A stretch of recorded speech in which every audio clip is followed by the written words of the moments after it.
Hey, we're Palaye Royale, and this is our 4-track history. That was very good. Yeah, killed that. Killed it.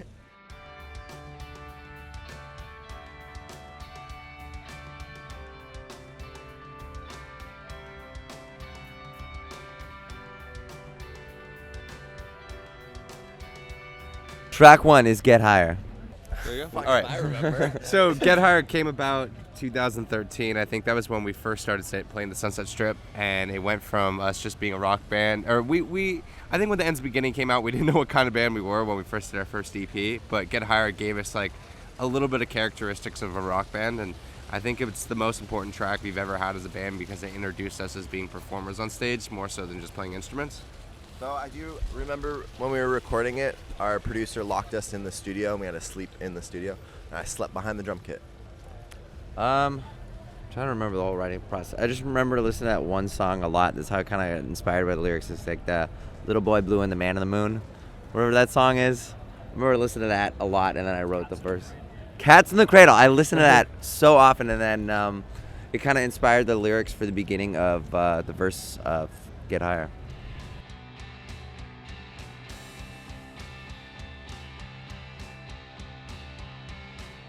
Track 2 is Mr. Doctor Man.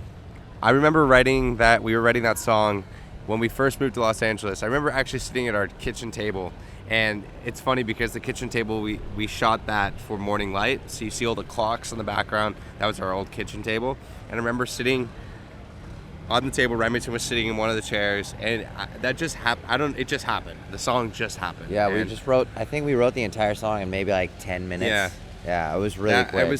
And I don't know how it came about, and I think when we played it for James Ehaw when he first produced the album, he was like, "That's your song that's gonna break out." And we're like, "Sure, we don't know." And then of course that was the song for that album that did something. That's the song that got us signed as well. Yeah, that's for sure. We played that song. It was a really bad demo that we played for our label, and he loved it. He signed us off of a very bad recording. It's like, I hear the potential, and we went in the studio, and it ended up just being the same thing, but you could hear it better.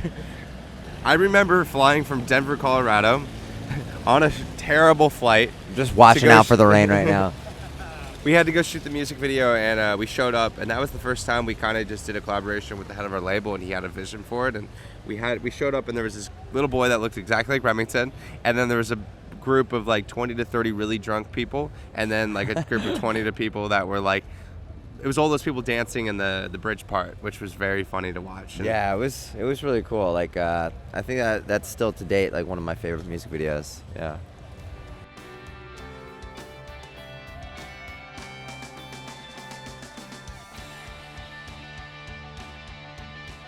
Track 3 is You'll Be Fine. I remember we wrote that song on the beginning cycle of side A, and it was a different chorus. There was a completely different melody. And it came together over, like, we needed something that kind of followed up Mr. Doctor Man for, like, a new audience. And I think You'll Be Fine was, like, a new imprint for us of showing our live show a little bit. Like, having riffs for the first time in our tracks and stuff was a huge thing because they were just melodic songs and whatnot. And I remember it took us a year to finally write that chorus for You'll Be Fine. But once we did, we knew it was something special. So, yeah, it's still one of my favorite songs. I think everyone had a different view of what Side B should have been. We saw it as a completely separate album. People saw it as a continuation of an album. But honestly, we needed something that was able to take something that was kind of like a very easily listening song like Mr. Doctor Man. On the recording, it's not that harsh at all. You know, when we play it live, it's a lot more distortion, a lot more energy. But You'll Be Fine, like, captivated what people saw us for 2 years touring, and they saw us in like clubs, and they would hear how loud and distorted we were. And also, like, I think whenever we played that, like in the rehearsal room, I was always just get so excited, and that's how I kind of knew it was going to be the first single because I was just so excited to play it all the time. So I think that was the big thing. Yeah. Yes.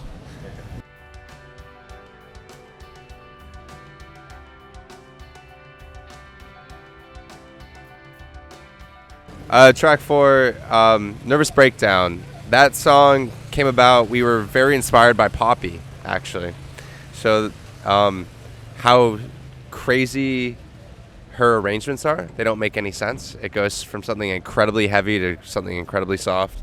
I think, though, we live in this age where, like, listeners are ready for like almost schizophrenic writing, and it's like when you change from part to part, completely different. You know, it's like mood swings, and like I think that's how we started writing. And I think that's kind of like the difference between this new single and all the stuff that we've done before, is, you know, we were completely honest, and we kind of talked about everything we're kind of going through, when we're not putting anything special behind it, and just kind of like just told exactly how we're feeling without any consequences. Yeah.